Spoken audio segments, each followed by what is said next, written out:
अस्सलामुअलैकुम। आज हम बनाएंगे पिज़्ज़ा डो। पिज़्ज़ा डो बनाने के लिए हमने लिया 2 कप मैदा यानी 250 ग्राम। अब हम इसमें ऐड करेंगे 1 teaspoon milk powder, 1 teaspoon sugar, half tea spoon salt, 1 teaspoon east. ये सारी चीज़ें हम ऐड कर देंगे इसमें, और 2 टेबलस्पून ऑयल। इसको हम अच्छी तरह मिक्स कर लेंगे। अब हम नीम गर्म पानी के साथ इसको गूंद लेंगे।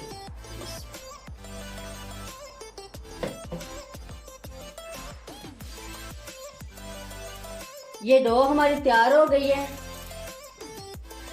अब हम इसके ऊपर 1 टेबलस्पून ऑयल ऐड करेंगे।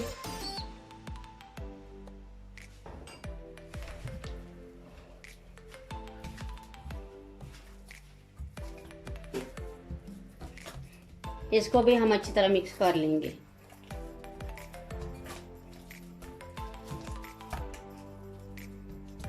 ये डो हमारी रेडी हो गई है।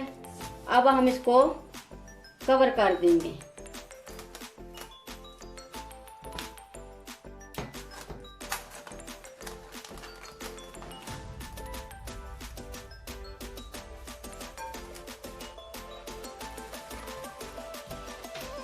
ये डो हमने कवर कर दी है।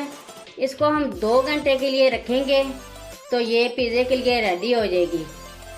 मेरी वीडियो अगर अच्छी लगे तो सब्सक्राइब, लाइक, शेयर करें। मुझे अपनी दुआओं में याद रखें। अल्लाह हाफिज़।